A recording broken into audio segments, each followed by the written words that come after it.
Hello दोस्तों, मैं नीतू आपका स्वागत करती हूँ आपके अपने चैनल साहित्य सार में। One second. तो आज मैं जून 2022 का जो क्वेश्चन पेपर है हिंदी का, वो मैं लेकर आपके समक्ष प्रस्तुत हुई हूँ। और यहाँ से जो क्वेश्चन पूछे ही जाएंगे, और ये फर्स्ट शिफ्ट का है, 30 तारीख का है, जून 2022 का है, लेटेस्ट पेपर है। तो आप इसे ज़रूर कर लें, ठीक है। क्योंकि और मैं जो ये यूथ कंपटीशन का बुक है ना, वहीं से मैं इसको लेकर आई हूँ, और ये आपको हेल्प पहुँचाएगी मेरे ख्याल से। क्योंकि जितने भी क्वेश्चन पूछे जाते हैं, इनके ही जितने भी 4 ऑप्शन 5 ऑप्शन जितने भी ऑप्शंस रहते हैं, उन्हीं में से पूछी ही जाती है। तो पैटर्न आपका वही रहता है, क्वेश्चन सिर्फ अदला बदली होती है थोड़ा बहुत, लेकिन आपका पैटर्न वही है, ठीक है। तो आप इन्हें ज़रूर से देखें, और ज़रूर से मेरे चैनल को सब्सक्राइब कर लें और शेयर कर दें, ताकि आप तक मेरा वीडियो पहुंच सके और आप इसका लाभ उठा सकें। तो चलिए, आज मैं देखती हूँ कितना क्वेश्चन मैं करा पाती हूँ आज, ठीक है। तो पहला क्वेश्चन देख लेते हैं। चलिए, तो फर्स्ट शिफ्ट का है, ये आपको दिखा देते हैं, ठीक है। तो देख लीजिए, ये फर्स्ट शिफ्ट का है, ठीक है। ये 30 तारीख का है क्वेश्चन जो हुआ था एग्ज़ाम। चलिए, फर्स्ट क्वेश्चन देख लेते हैं। निम्नलिखित में से कौन आर्य भाषाओं में शामिल नहीं है? ये क्वेश्चन पिछली बार भी पूछी गई थी और इस बार भी पूछी गई थी।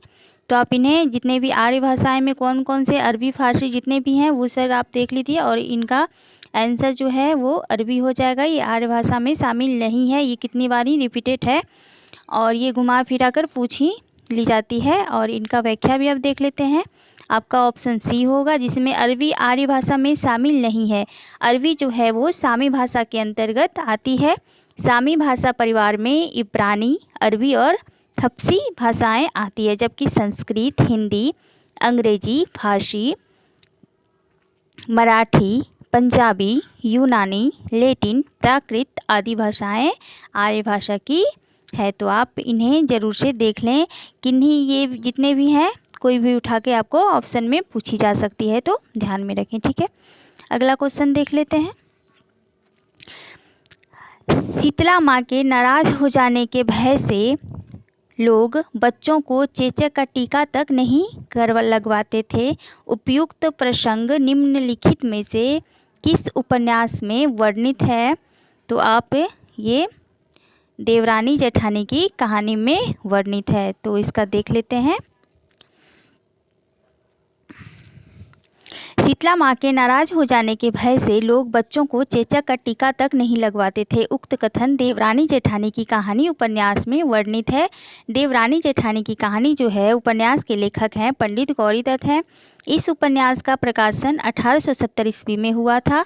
डॉक्टर गोपाल राय ने देवरानी जेठानी की कहानी उपन्यास को हिंदी का प्रथम उपन्यास तथा पंडित गौरी दत्त को प्रथम उपन्यासकार माना है। इसकी विषय वस्तु इतनी सामाजिक है कि पूरा समाज ही ध्वनित होता है।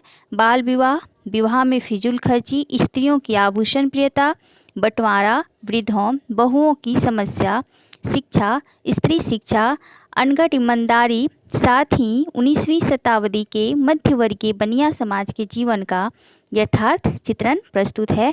तो यहाँ देखिए कितना ही इम्पोर्टेंट है। यहाँ पे इसकी विषय वस्तु भी पूछी जाती है। आपको 4-5 ऑप्शन दे देगा, और उसमें से नहीं का ऑप्शन आएगा कि इसमें से देवरानी जेठानी की कहानी जो है, उसमें से इनमें इन ऑप्शनों में से कौन सा नहीं उससे रिलेटेड है। तो आप आसानी से, अगर आप ये इसकी व्याख्या या देवरानी जेठानी के बारे में अगर आप अच्छे से अध्ययन किए होंगे, तो आप बिल्कुल भी बता देंगे। तो आपको ये याद होनी चाहिए, बहुत ही इम्पोर्टेंट है कि इसमें फिजूल खर्ची है, आभूषण प्रियता है, बंटवारा, वृद्धों बहुओं, अशिक्षा, स्त्री शिक्षा, अनपढ़, ईमानदारी, साथ ही ये बनिया समाज का है। तो आप इनको देख लीजिएगा, ठीक है। चलिए, अगला देख लेते हैं। ऋतु वसंत का सुप्रभात था, मंद मंद था अनिल बह रहा, बालार उनकी मृदु किरणें थी, अनल अगल बगल स्वर्णाभ शिखर थे। एक दूसरे से विरहित हो अलग अलग रह कर ही जिनको सारी रात बितानी होती, निशा काल के चिर अभिशापित बेबस उन चकवा चकवी का मंद हुआ कंद्रन। उपयुक्त पंक्तियों में चकवा चकवी के बारे में व्यक्त नागार्जुन के विचार को साहित्य जगत में कहा जाता है। तो आप इसे देख लेते हैं इसका आंसर। तो इसका आंसर जो है वो सी होगा। सी है, क्या है, कवि प्रसिद्धि। ठीक है। तो ऋतु वसंत का सुप्रभात, इसका जो है वो चकवा चकवी के बारे में व्यक्त नागार्जुन के विचार को साहित्य जगत में कवि प्रसिद्धि कहा जाता है। उक्त पंक्ति नागार्जुन द्वारा रचित बादल को घिरते देखा कविता से उद्धृत है। तो अगला बार ये भी पूछी जा सकती है, ये 2 लाइन 4 लाइन दे देगा और पूछ सकता है कि ये कहाँ से उद्धृत है। तो आप आसानी से, अगर आप पढ़े रहेंगे इसका ऑप्शन के साथ, तो आप आसानी से बता सकते हैं कि ये बादल को घिरते देखा से उद्धृत है। यह कविता युगधारा काव्य संग्रह में संकलित है। यहाँ से भी क्वेश्चन पूछी जा सकती है। तो किसमें संकलित है? तो युगधारा में। कौन सी? तो बादल को घिरते देखा है। ठीक है। नागार्जुन प्रगतिवादी कवि हैं। इनके द्वारा रचित काव्य संग्रह निम्न है, जो काफ़ी प्रसिद्ध है। युगधारा है, शतरंगे पंखों वाली है, प्यासी पथराई आँखें, भस्मांकुर, तुमने कहा था, पुरानी जूतियों का कोरस इत्यादि। ठीक है। तो आप इन्हें भी देख लें साथ साथ। अगला है, टी.एस. इलियट की आलोचना की विशेषता में शामिल है। देखिए, है और नहीं है, ये 2 एनटी का फेवरेट है। समझ रहे हैं ना। तो नहीं तो ज़्यादा पूछता है, लेकिन अभी कुछ है और नहीं में दोनों में कॉन्ट्रा हो रहा है। तो देख लें आप। इसमें आपका ए ऑप्शन राइट होगा। तो टी.एस. इलियट की आलोचनात्मक विशेषता क्या रही, उन्होंने क्या कहा है? तो कविता आत्मगत अभिव्यक्ति से पलायन है। ये कितनी ही बार पूछी गई है डायरेक्ट। ठीक है। ये लाइन पूछी गई है कि किसकी है, तो डायरेक्ट है कि टी.एस. इलियट की है, या मिलान से भी संबंधित है। इसे ऑप्शन आ चुके हैं प्रीवियस ईयर क्वेश्चन में। ठीक है। और वो क्या कहते हैं कि कवि काव्य का माध्यम भर है और कुछ नहीं है, सिर्फ माध्यम भर है। यहाँ देख लेते हैं व्याख्या सहित। कविता आत्मगत अभिव्यक्ति से पलायन है तथा कवि काव्य का माध्यम भर है। ये दोनों ही टी.एस. इलियट की आलोचना की विशेषता में शामिल है। टी.एस. इलियट ने अपनी आलोचना के संबंध में कहा है कि निज काव्य कर्मशाला का उपजात या काव्य निर्माण के प्रसंग में अपने चिंतन का विस्तार कहा है। इलियट द्वारा रचित प्रमुख रचनाएं निम्न हैं: the Sacred Wood, Selected Essays, Essays Ancient and Modern, Homage to John Dryden, Elizabethan Essays इत्यादि। ठीक है। अगले की तरफ बढ़ते हैं। 5वां क्वेश्चन है, परिंदे कहानी के पात्र हैं। देखिए, पात्र से भी क्वेश्चन पूछे जाते हैं, तो आपको पात्र भी ध्यान में रखना है। जितनी कहानी है, उपन्यास हैं, नाटक हैं, ये पात्र से संबंधित है, तो आपको ध्यान में रखना है। ठीक है। तो इसमें जो है एनटीए, ये क्वेश्चन पे विवाद खड़ा हुआ था, क्योंकि इसमें देख लीजिए ये तीनों ही हैं। डॉक्टर मुखर्जी भी हैं, हेवियट और लतिका, ये तीनों हैं। लेकिन यहाँ पे ऑप्शन नहीं है, मात्र 2 ही ऑप्शन दिया है, तो इसमें नहीं है। तो डॉक्टर मुखर्जी, मिस्टर हेवियट और लतिका, तीनों ही परिंदे की कहानी है। और शामनाथ जो हैं वो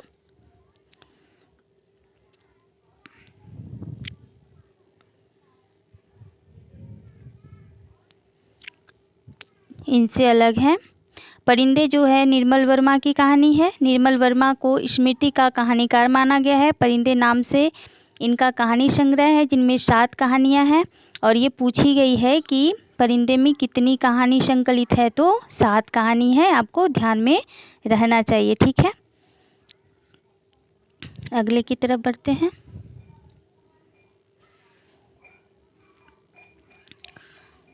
6 क्वेश्चन है, तेरी बाकी अदा पर मैं खुद हूँ फिदा, तेरी चाहत को दिलबर बयां क्या करूँ।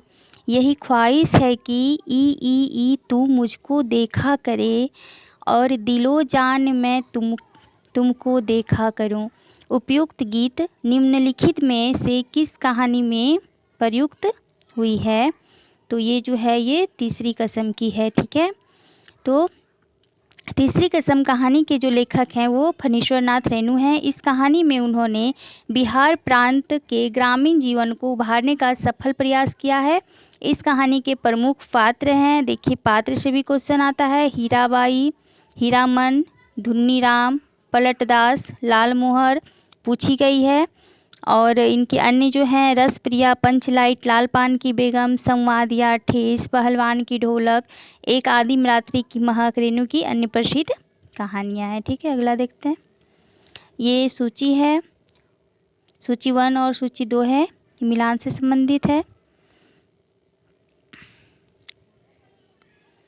तो डायरेक्ट यहाँ देख लेते हैं, ठीक है। मित्रता बड़ा अनमोल रतन, कब इसे तौल सकता है धन। तो ये दिनकर की है और ये रश्मि रथी का है लाइन। इस देश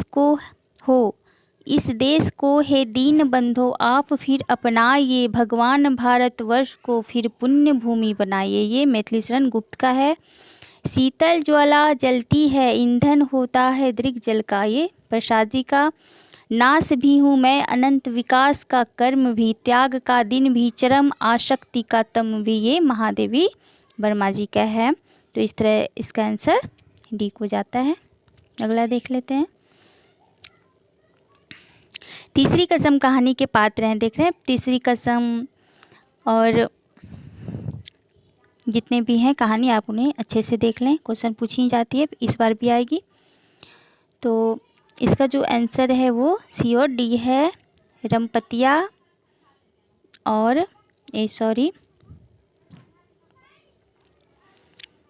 धुन्नीराम और पलटदास। अभी जस्ट मैंने अभी करवाया आपको, यहाँ पे पूछी गई है, देख लीजिए। तो आपको देख लीजिए यहाँ पे धुन्नीराम और पलटदास, ठीक है। तो आप इस तरह अगर करते हैं ना तो आपका क्वेश्चन नहीं गलत होगा, ठीक है। तीसरी कसम कहानी के पात्र जो हैं वो धुन्नीराम तथा पलटदास हैं। इस कहानी के अन्य पात्र हैं हीरामन, हीराबाई, लालमोहर आदि। तीसरी कसम उर्फ मारे गए गुलफाम कहानी के लेखक फणीश्वर नाथ रेणु हैं। इस कहानी का प्रकाशन जो है वो 1956 ईस्वी में हुआ है। रेणु द्वारा रचित उनकी और कहानियाँ जो है निम्न है, पंचलाइट, संवादिया, रसप्रिया, ठेस, लालपान की बेगम इत्यादि। रमरतिया रसप्रिया की कहानी की पात्र है। तो आपको ये भी देखिए, साथ साथ ये भी पता चल रहा है कि जो रमरतिया है वो किसकी है, तो रसप्रिया की प्रमुख पात्र है। तो रमरतिया फिर पूछी जा सकती है, तो आपको ये याद होनी चाहिए, ठीक है। अगली की तरफ बढ़ते हैं, वंशीधर निम्नलिखित में से किस कहानी का प्रमुख पात्र है। तो दुलाईबाई, देख रहे हैं सिर्फ कहानी का पात्र से ही ज़्यादातर क्वेश्चन आया था। वंशीधर दुलाईबाई कहानी का प्रमुख पात्र है। दुलाईबाई कहानी के अन्य पात्र हैं जानकी देई जो उनकी पत्नी रहती है, नवल किशोर जो उनके बेस्ट फ्रेंड, सीता उनकी जो साली रहती है, लाठीवान आदि। दुलाईबाई कहानी के लेखक राजेंद्र बाला घोष बंग महिला हैं।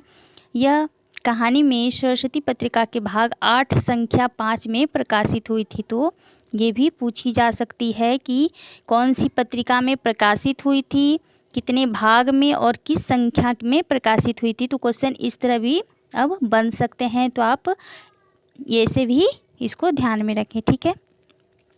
उसने कहा था कहानी के प्रमुख पात्र हैं लहना सिंह, इम्पोर्टेंट है, सूबेदार हजारा सिंह, बोधा सिंह, वजीरा सिंह आदि। गैंग्रीन कहानी के लेखक अज्ञेय हैं और इनके प्रमुख पात्र हैं महेश्वर तथा मालती, ये भी पूछे गए हैं। अपना अपना भाग्य कहानी के लेखक जैनेन्द्र हैं। इस कहानी के प्रमुख पात्र जो हैं 10 साल का अनाथ बच्चा है और नैनीताल से संबंध है, ठीक है। अगला देख लेते हैं, प्रकाशन वर्ष के अनुसार निम्नलिखित उपन्यासों का सही क्रम क्या है। तो देख लेते हैं, इसका भी जो है ना NTA ऊपर नीचे किया हुआ था, तो इसका सबको बराबर अंक मिले हुए थे, ठीक है। और मैं खुद इस एग्ज़ाम में बैठी हुई हूँ, तो मुझे पता है, ठीक है। झूठा सच जो 58-60 आपका बंटी 1971, धरती धन्ना अपना 1972, मैया दास कमारी 1988। तो इस प्रश्न को रॉन्ग किया था, तो इसका बराबर का सबको अंक मिला था, ठीक है। तो आप इसका प्रकाशन वर्ष देख लीजिएगा। अगला की तरफ बढ़ते हैं। प्रकाशन वर्ष की दृष्टि से निम्नलिखित नाटकों का सही अनुक्रम है। तो यह आ गया आपका नाटक से, और इसका आप देख लीजिए। कोणार्क जो है 1951, मादा कैक्टस 1959, बकरी 1974, कबीरा खरा बाजार में जो भीष्मसानी जी का है। तो आपको याद होना चाहिए, भीष्मसानी का जो नाटक है काफ़ी इम्पोर्टेंट है, ठीक है। तो इस तरह इसका आंसर सी हो जाएगा। अगला देख लेते हैं, असर्शन और रीजन से है। आज की विषम और संकटपूर्ण स्थिति में व्यक्ति अपनी असहायता और अकेलेपन में निर्णय नहीं ले पाता है, और ले भी पाता है तो उसकी परिणति अर्थहीनता में होती है, क्योंकि आधुनिक काल में मशीनीकरण के वर्चस्व के कारण व्यक्ति की पहचान खो गई है। उपरोक्त कथनों के आलोक में नीचे दिए गए विकल्पों में से सबसे उपयुक्त उत्तर का चयन करें। तो ये दोनों ही सही है और ये सही व्याख्या कर रही है, ठीक है। तो इसका आंसर ए होगा। और ये कहीं ना कहीं रोज़ कहानी जो है वहीं से ये दर्शाया जा रहा है। उसमें मशीनीकरण का ज़्यादातर दिखाई देता है कि रोज़ रोज़ एक ही काम करना, उसका जो लाइफ जो है वो मशीन की तरह चलता है एकदम टाइम पे, ठीक है। तो इस तरह आप देख सकते हैं। अगला देख लेते हैं। निम्नलिखित में से यह कथन सा काव्य घटनानुकूलम शब्दोपस्थित्य किसका है? तो ये जगन्नाथ का है, ठीक है। और भी इनमें दिया गया है। तो वामन का देख लेते हैं। काव्य शोभायन गुणालंकारम संस्कृतियो शब्दार्थियो वर्तते।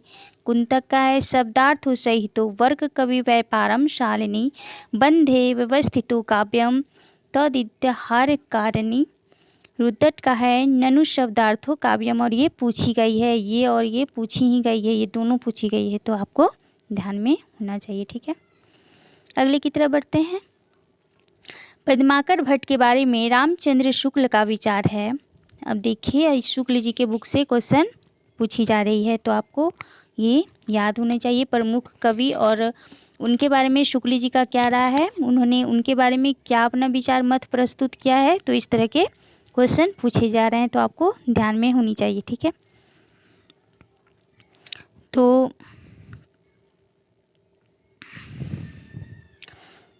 इसका आंसर जो है वो ए और सी है। तो ए क्या है? ऐसा सर्वप्रिय कवि इस काल के भीतर बिहारी को छोड़ दूसरा नहीं हुआ। ये कितनी बार ये कोटेशन पूछी गई है उनकी। और पद्माकर की रमणीयता ही स्वप्रियता का एकमात्र कारण है। तो ये पद्माकर के बारे में शुक्ल जी का कथन है, ठीक है। अगला देख लेते हैं। आषाढ़ का एक दिन में राजश्रेय और व्यक्ति स्वातंत्र्य के बीच भटकती हुई सृजनात्मकता का नाट्यबिंब है। यह कथन किस आलोचक का है? तो ये बच्चन सिंह ने कहा है, ठीक है।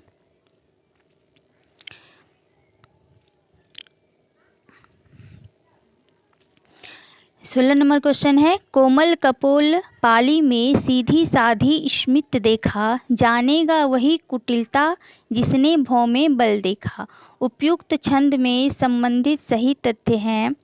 तो आप ये देख सकते हैं कि ये छंद से पूछा गया है। तो इसका आंसर जो है वो डी होगा। और इसमें जो है भौहों की कुटिलता से अनुराग सूचित हो रहा है, और यह अनुराग गालों पर फैली मुस्कान से व्यक्त हो रहा है, ठीक है। अगला देख लेते हैं। फिर विकल है प्राण मेरे। पहले तो ये महादेवी वर्मा जी का है। गीत के निहितार्थ है, यानी इसका अर्थ निहित क्या हो रहा है। तो इसमें आप देख लीजिए, इसका बी और डी। अपनी सीमित दुनिया के घेरे को तोड़कर स्त्री अनदेखी अनजानी दुनिया को देखना चाहती है। तो ये सही है। और दूसरा है कि स्त्री ने अपना लक्ष्य निर्धारित कर लिया है और वह आगे बढ़ने के लिए व्यग्र है। तो ये भी सही है और वर्तमान समय में ऐसी स्त्रियां देखी जा रही हैं, ठीक है, जो अपना दुनिया चाहती है, सीमित दुनिया के घेरे को तोड़ना चाहती है और खुले आसमान में दौड़ना चाहती है और अपना जो वर्चस्व है वो कायम करना चाहती है कि वो किसी और के नाम से ना जाना चाहे, वो खुद के नाम से जाना चाहे, उनकी और एक अलग दुनिया अपनी हो। तो आप इस तरह रिलेट करके देख सकते हैं, ठीक है। इसका व्याख्या भी आपको दे देते हैं। फिर विकल है प्राण मेरे गीत के नितार्थ है, अपनी सीमित दुनिया के घेरे को तोड़कर स्त्री अनदेखी अनजानी दुनिया को देखना चाहती है तथा स्त्री ने अपना लक्ष्य निर्धारित कर लिया है और वह आगे बढ़ने के लिए व्यग्र है। फिर विकल है प्राण मेरे गीत की लेखिका महादेवी वर्मा है। महादेवी वर्मा छायावाद युग की लेखिका रही हैं। इनके प्रमुख कविता संग्रह हैं निहार जो कि 1930 में है, रश्मि 1932 की है, निर्जा 1936 की है, शांति गीत 1936 की है, अग्नि रेखा जो 1947, दीप शिखा 1942 है, सप्तपर्णा 1960 का है। तो अगला देख लेते हैं। उदासी संप्रदाय के प्रवर्तक थे तो श्रीचंद थे, ठीक है। गुरु नानक के पुत्र थे श्रीचंद और उन्होंने उदासी संप्रदाय का जो है वो उन्होंने प्रवर्तन किया है। इस संप्रदाय के लोग सनातन धर्म को मानते हैं तथा पंच प्रकृति जल अग्नि पृथ्वी वायु आकाश की पूजा करते हैं, जबकि लक्ष्मी चंद या तथा मलुकचंद संत कवि थे। तो इनके दो पुत्र थे श्रीचंद और लक्ष्मीचंद। श्रीचंद जो थे वो सनातन धर्मी थे और लक्ष्मीचंद जो थे वो संत कवि थे। और इसका भी पूछ सकता है, ये 5 प्रकृति पूछ सकता है, जल अग्नि पृथ्वी वायु और आकाश, तो आप इन्हें ध्यान में रखें। अगला देख लेते हैं। संस्मरण की पुस्तकें हैं तो ए और सी, नंगा तलाई का गांव और आछे दिन पाछे गए। नंगा तलाई का गांव जो है और आछे दिन पाछे गए ये संस्मरण की पुस्तकें हैं। नंगा तलाई जो है 2004 की है और इसके लेखक जो हैं वो विश्वनाथ त्रिपाठी हैं, ठीक है। और अन्य इनकी संस्मरणात्मक कृति है वेमकेश दरवेश 2010 गंगा स्नान करने चलोगे, 2012 अच्छे दिन पाछे गए 2004, ठीक है। और अगला देख लेते हैं।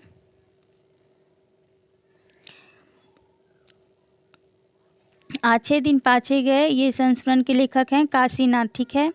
और इनके अन्य जो है वो घर का जोगी जोगरा 2006, याद हो कि ना याद हो 1992, जबकि श्रम जल धन जल तथा लड़ेंगे हजारों साल ये रिपोर्टाज विधा की रचनाएं हैं। श्रम जल धन जल रिपोर्टाज फणीश्वर नाथ रेणु जी का है और लड़ेंगे हजारों साल शिव सागर मिश्र की है। तो ये जो है जितने भी ऑप्शन हैं इनको भी आप याद रखिए, क्या पता इन्हें ये उठा के फिर वो दे दे, तो इस तरह भी आप देख लें। अगले की तरफ बढ़ते हैं। रामचरितमानस के अंत में कही गई तुलसीदास की कौन सी बातें सही हैं? तो वो हैं, मेरे समान कोई दूसरा दीन नहीं है, इसीलिए हे राम मेरी भव बाधा को दूर करो। और जिस तरह कामी को स्त्री और लोभी को धन प्रिय है, उसी तरह हे राम तुम हमेशा मुझे प्रिय लगो। ये 2 कोटेशन जो हैं वो रामचरितमानस के अंत में तुलसीदास ने कही है, ठीक है। और इसका जो आप देख लें सीक्वेंस, ये भी बालकांड, अयोध्या कांड, अरण्य कांड, किष्किंधा कांड, सुंदर कांड, लंका कांड और उत्तरकांड, ठीक है। अन्य देख लेते हैं। इनमें कौन सा निबंधकार द्विवेदी युग का नहीं है? तो इस तरह का भी क्वेश्चन पूछी जा रही है आजकल। कौन सा द्विवेदी काल, शुक्ल युग का निबंधकार कौन है, भारतेंदु युग के निबंधकार कौन है, तो इस तरह भी आपको याद होनी चाहिए, ठीक है। तो कुबेर नाथ राय जो हैं वो शुक्लोत्तर युग के ललित निबंधकार हैं। बाकी जो माधव प्रसाद मिश्र, गोविंद नारायण मिश्र और अध्यापक पूर्ण सिंह जो हैं ये द्विवेदी युग के निबंधकार नहीं है। कुबेरनाथ राय, बाकी ये सारे द्विवेदी युग के निबंधकार हैं। ठीक है, अगले की तरह देख लेते हैं। देखिए, अब व्याकरण से भी पूछी जा रही है। संलक्ष्य कर्म ध्वनि के भेद हैं तो वस्तु ध्वनि और अलंकार ध्वनि, ये दोनों इन्हीं के भेद हैं।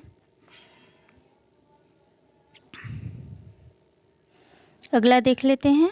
प्रकाशन वर्ष की दृष्टि में सही अनुक्रम है जो कि आपका बी है। नीलम देश की राजकन्या 1933 जैनेन्द्र का है।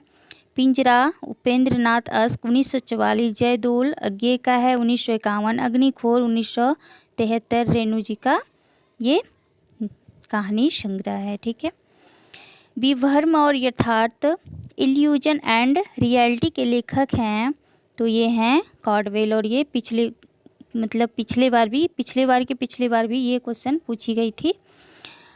तो ये मार्क्सवादी लेखक हैं और इनका प्रसिद्ध उपन्यास रोमांस और यथार्थवाद है, तो आपको ध्यान में रहना चाहिए।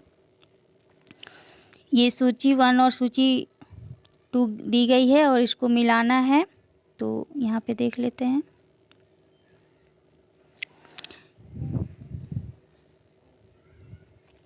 विषमता की पीड़ा से व्यस्त हो रहा स्पंदित विश्व महान, ये प्रसाद जी का है। मिलन के पल केवल 2-4 विरह के कल्प अपार, ये सुमित्रानंदन पंत जी का है। दिन 12 वर्षों में घूरे के भी सुने गए हैं फिरते, ये मैथिली शरण गुप्त का है। तोड़ दूँ यह क्षितिज मैं भी देख लूँ उस, और क्या है ये महादेवी वर्मा जी का है और ये कई बार पूछी गई है। ठीक है, तो आप ध्यान में रखें।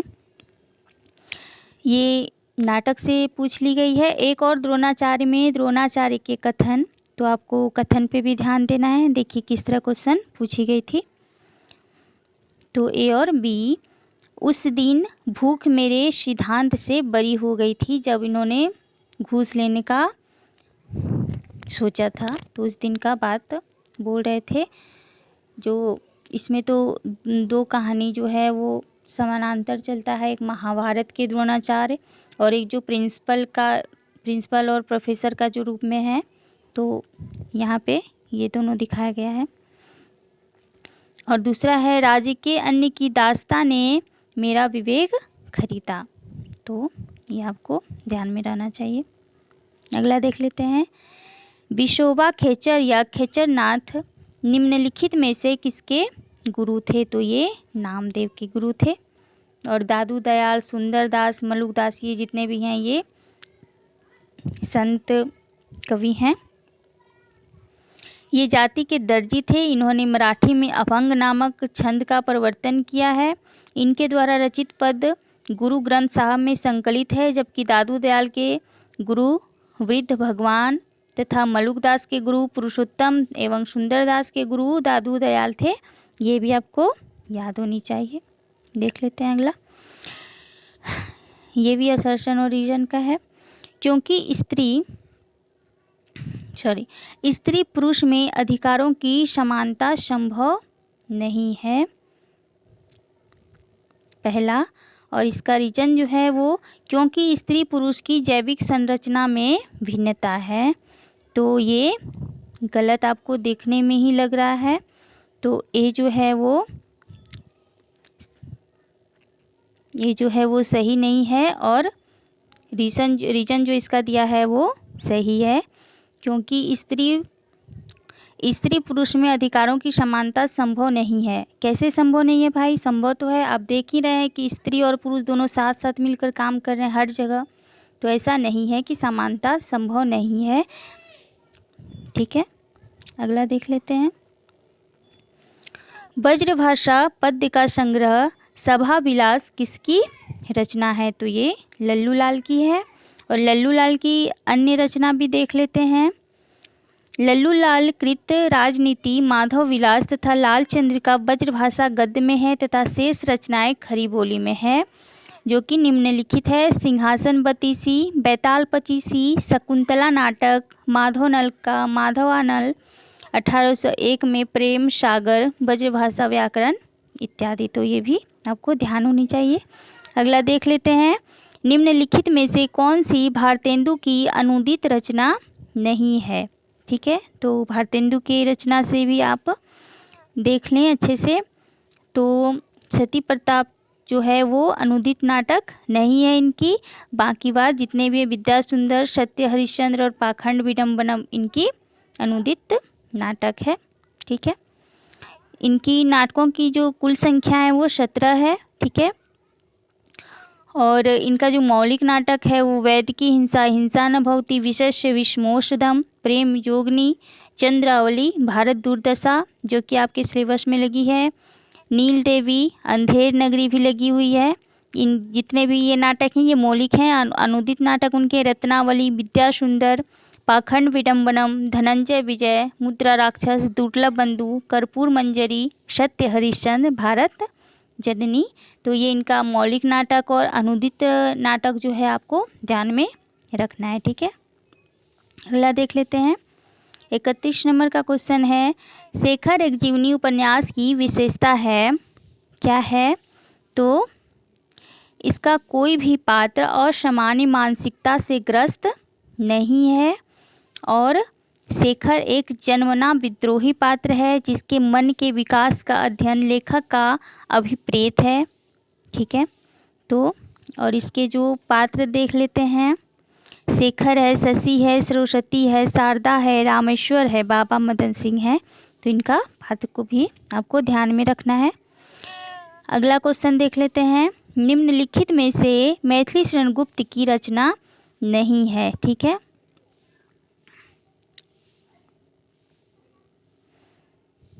तो राष्ट्र भारती नहीं है, बाकी किसान है, केशों की कथा, विकट भट्ट, किसान और विकट भट्ट तो है, ये नया रचना पूछी गई थी इस बार, केशों की कथा। ठीक है, देख लेते हैं।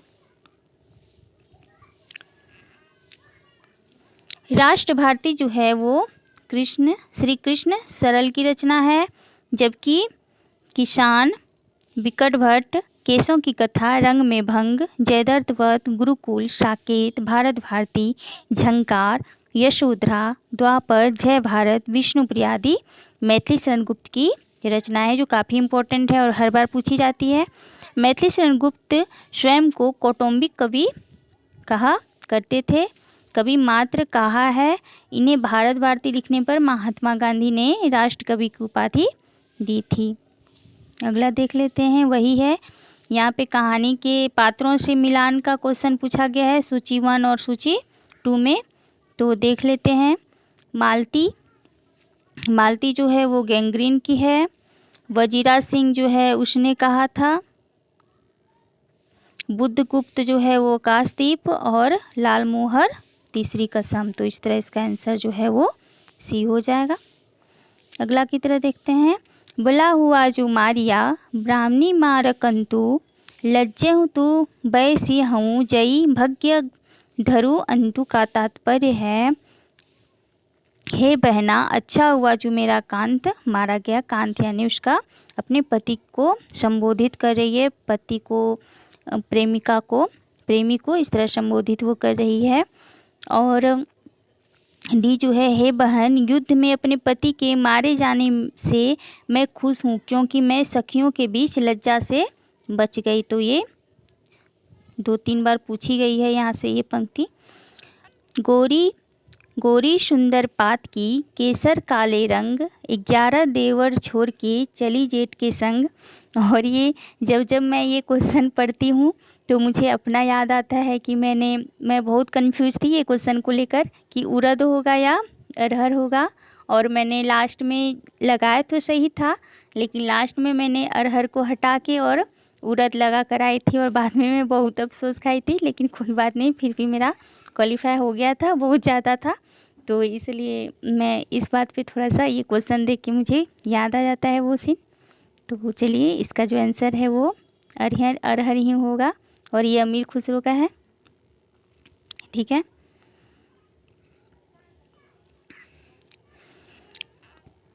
अरहर है और कवि अरहर के पैर एवं बीज का बहुत ही मनोरम चित्रण अपने शब्दों के माध्यम से उन्होंने किया। 11 महीने को 11 देवर के रूप में चित्रित किया है, क्योंकि अरहर की फसल वार्षिक होती है जो गर्मियों अर्थात जेठ माह में काटी जाती है। ठीक है, अगला देख लेते हैं। यहाँ पे नाटक से पूछी गई है उनके पात्र को मिलान के रूप में। ठीक है, और शकुन जो है वो बंटी से रिलेट करता है। ठीक है, महामाया ये अघोर भैरव, पार्वती राम बोला, और ये हलीमा जो है वो सौदागर सिंह के साथ रिलेट है। तो इस तरह इसका आंसर जो है वो ये हो जाएगा। अगला तरफ देख लेते हैं। निम्नलिखित में अज्ञे की रचनाएं हैं। तो अज्ञे की रचनाएं जो हैं वो आंगन के पार द्वार हैं और नदी के बांक पर छाया। तो इनके अन्य रचनाएं भी देख लेते हैं। आंगन के पार द्वार, नदी की दीप, नदी के बांक पर छाया 1981 अज्ञे की रचना। आगे प्रयोगवादी कवि थे, ये आप सब जानते हैं। इनके द्वारा रचित काव्य संग्रह है भग्नदूत 1933, चिंता 1942, इत्यलम 1946, हरिघात छनभर 1949, बावरा अहेरी 1954, इंद्रधनुष रोदे हुए। ये इनकी फेमस कृतियां हैं। अरियो करुणा प्रभामय, अपूर्वा, कितनी नावों में कितनी बार, 67 आदि इनकी। जबकि इतने पास अपने 1980 काव्य संग्रह के जो लेखक हैं वो शमशेर बहादुर सिंह हैं। कुछ पत्ते कुछ चिट्ठियाँ ये रघुवीर सहाय की है। तो ये आउट जो ऑप्शन में लगे हुए हैं वो भी आपको ध्यान में रखना है, क्योंकि क्वेश्चन यहीं से आ जाते हैं इधर उधर करके। ठीक है, अगला देख लेते हैं। ये भी असर्शन रीजन से है। तो अस्तित्ववाद व्यक्ति को अपने कर्मों के लिए उत्तरदायी मानता है, और इसका रीजन क्या है? क्योंकि अस्तित्ववाद व्यक्ति के अस्तित्व को किसी बाह्य सत्ता के अधीन नहीं मानता है। तो दोनों सही है और ये सही व्याख्या कर रही है। ठीक है, अगला देख लेते हैं। तद दोषो शब्दार्थो शगुनालंकृति पुनः क्वापि। तो ये किसकी है? तो ये मम्मट साहब की है, और ये कई बार पूछी गई है। आप प्रीवियस ईयर क्वेश्चन अगर देख लें, और मैंने करवाया भी है तो आप ज़रूर से देख लें। ठीक है, भारतीय काव्य शास्त्र से जो मैंने प्रीवियस ईयर क्वेश्चन लिया था मैंने उसमें सारा करवाया हुआ है, तो आप बिल्कुल देखें। और जितने भी मैंने 5-6 वीडियो बनाए प्रीवियस ईयर बेस्ड वो आप बिल्कुल देखें, आपको बहुत उससे हेल्प मिलेगी एग्ज़ाम में। जो आपके पास 3 दिन है एग्ज़ाम का टाइम, उसमें ये प्रीवियस ईयर क्वेश्चन आपको बहुत हेल्प पहुंचाने वाली है। ठीक है, और ये भी है पूछी गई थी शब्दार्थों सहितो काव्यम। भोजराज का तो ये नहीं पूछा गया अभी तक, लेकिन फिर भी आपको देख लेना है। अगला देख लेते हैं। प्रथम विश्व युद्ध की पृष्ठभूमि पर रचित कहानी है, उसने कहा था। और ये चंद्रधर शर्मा गुलेरी की कहानी है। यह कहानी फ्लैशबैक पूर्वदीप्ति पद्धति पर शैली पर लिखी गई कहानी है, जिसके प्रमुख पात्र हैं लहना सिंह, बोधा सिंह, सूबेदार हजारा सिंह। गुलेरी जी द्वारा रचित अन्य कहानी है सुखमय जीवन, बुद्धू का कांटा। इन्होंने मात्र 3 कहानी लिखी जो काफ़ी फेमस है, और सबसे फेमस जो है वो उसने कहा था। परिंदे जो है वो निर्मल वर्मा की कहानी है। दुनिया का सबसे अनमोल रतन मुंशी प्रेमचंद, अमृतसर आ गया भीष्म सानी की कहानी है जो भारत पाक विभाजन पर आधारित है। तो आपको ये भी देख लेना है, साथ ही साथ ये दोनों भी, ये तीनों भी। ठीक है, अगला देख लेते हैं। जात ले जात टके सिर जात, 1 टका दो हम अभी अपनी जात बेचते हैं टके के वास्ते। अंधेर नगरी में जात बेचने वाले ब्राह्मण के इस संवाद का व्यंग्यार्थ क्या है? ठीक है, तो इसका जो है ये है, यहाँ नगण्य साधारण विशिष्ट असाधारण सब एक ही भाव बिक रहे हैं, ऐसा उस ब्राह्मण का कहना है। जात ले जात टके से जात, 1 टका दो हम अभी अपना जात बेचते हैं। टके के वास्ते अब अंधेर नगरी में जात बेचने वाले ब्राह्मण के इस संवाद का व्यंग्यार्थ यह है कि यहाँ नगण्य, साधारण, विशिष्ट और साधारण सब एक ही भाव बिक रहे हैं। ये नाटक जो है वो अंधेर नगरी का लिया गया है और भारतेंदु हरिश्चंद्र जी का। ठीक है, अगला देख लेते हैं। भारतेंदु हरिवंश राय बच्चन ने अपने पूर्वजों का चित्रण आत्मकथा के किस खंड में किया है? तो ये क्या भूलूं क्या याद करूं, और इनकी जो आत्मकथा है वो 4 खंडों में विभक्त है। पहला है क्या भूलूं क्या याद करूं 1969, द्वितीय है नीर का निर्माण फिर 1970, तृतीय खंड है बसेरे से दूर 1978 ईस्वी, चतुर्थ खंड है 1985 में 10 द्वार से सोपान। ये बिल्कुल फेमस पंक्ति है, फेमस इनकी आत्मकथा है और ये आपको याद होनी चाहिए चारों सन के साथ, तो ये पूछी जाएगी फिर से, तो आप इन्हें ध्यान रखें। अगला देख लेते हैं। ये भी कोटेशन से ही पूछी गई है, मिलान वाले हैं, तो कोटेशन से नहीं मिलान वाले। सूची 1 को सूची 2 से मिलाना है। शरद चंद्र जो हैं वो आवारा मसीहा से संबंध रखते हैं। शिवरानी देवी प्रेमचंद्र घर में, उनकी जीवनी लिखी है उनकी पत्नी ने। राम वृक्ष बेनीपुरी, गेहूं और गुलाब, हरिवंश राय बच्चन, नीर का निर्माण। फिर देख रहे हैं कैसे क्वेश्चन को रिपीट कर रहा है ये, वो वहीं से मतलब पैटर्न सेम रहते हैं, सिर्फ वहीं से उसी लेखक कवि से ये उनका अन्य क्वेश्चन अन्य रचनाओं को उठा लेते हैं, तो आपको इस तरह ध्यान में रखना है। अगला की तरफ बढ़ते हैं। स्वच्छंद वृत्ति वालों की संवेदना अनेक प्रकार की हो सकती है, पर मध्यकाल के इन स्वच्छंदकर्ताओं की संवेदना केवल प्रेम की संवेदना थी। ये प्रेम की पीर के पक्षी थे। तो ये विश्वनाथ प्रसाद मिश्र की कोटेशन है। ठीक है, और इसी तरह प्रेम के पीर रामचंद्र शुक्ल ने भी प्रयोग किया है, लेकिन यहाँ पे इन्होंने क्या कहा है, तो प्रेम की पीर के पक्षी थे, तो ये आपको ध्यान में होना चाहिए। और यहाँ पे संवेदना अनेक प्रकार की हो, तो इस तरह आप भी देख सकते हैं।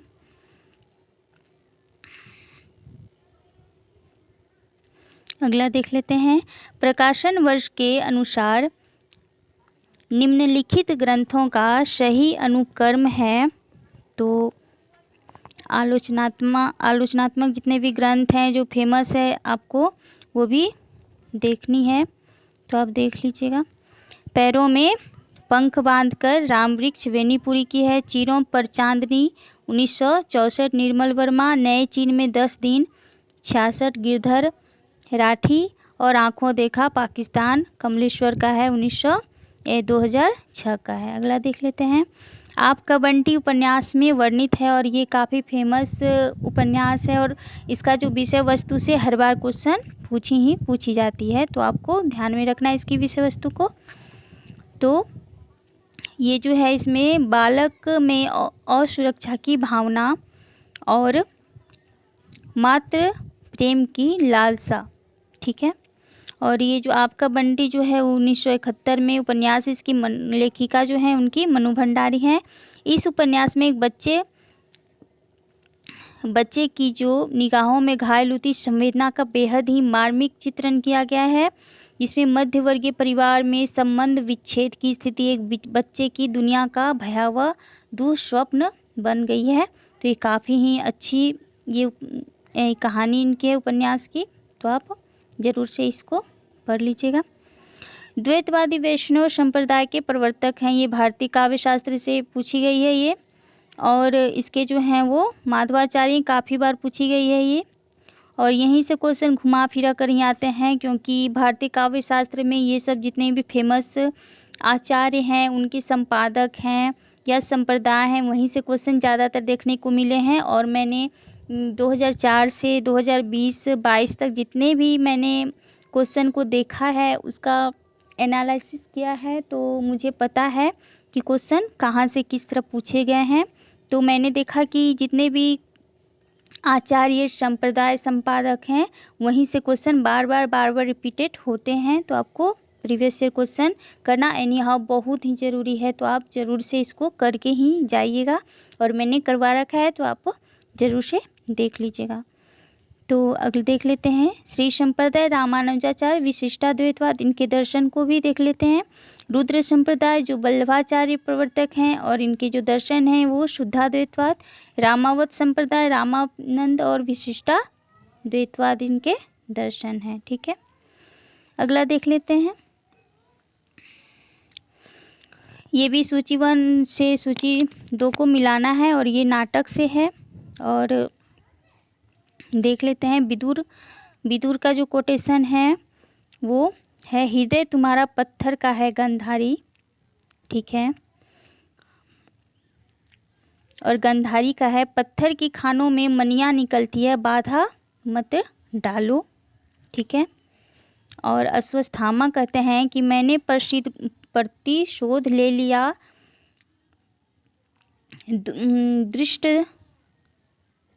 दृष्ट धर्म में से पिता की पाप हत्या का।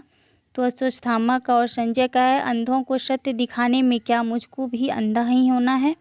तो इस तरह से इसका जो आंसर है वो बी है और यहाँ पे इसका दे दिया गया है। अगला देख लेते हैं। ये तत्सम तत्वों से क्वेश्चन आ ही रहे हैं, बार बार पूछे ही जाते हैं, हर शिफ्ट में एक क्वेश्चन तो इसका रहता ही है, तो आप इसे अच्छे से करके जाएं। ठीक है, ये क्वेश्चन आता ही है। तो तत्सम शब्द हैं, तो ये अक्षर जो है वो तत्सम शब्द हैं। बाकी जितने भी हैं इसका तद्भव है अग्नि, इसका तत्सम है आग का, पंख का पक्ष है और बयार का बात है, और अक्षर जो है वो तत्सम शब्द है। ठीक है, देख लेते हैं अगला। ये सूची 1 से और सूची 2 को मिलाना है और ये ग्रंथ हैं, आलोचनात्मक ग्रंथ हैं। ठीक है, देख लेते हैं इसको।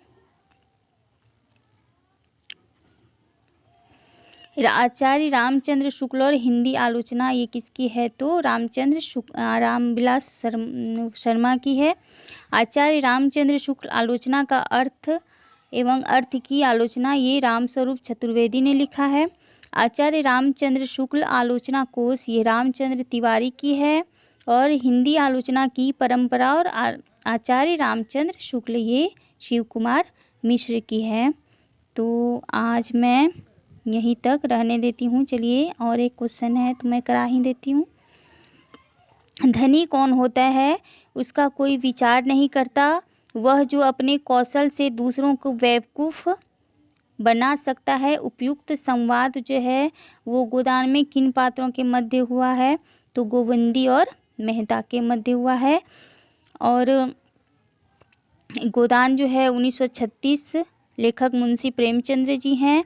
और इनके प्रमुख पात्र जो हैं वो होरी, हीरा, धनिया, गोबर, मेहता, मालती राय साहब, गोविंदी, दाता दिन, माता दिन, झुनिया, मिस्टर खन्ना, ओमकार आदि हैं।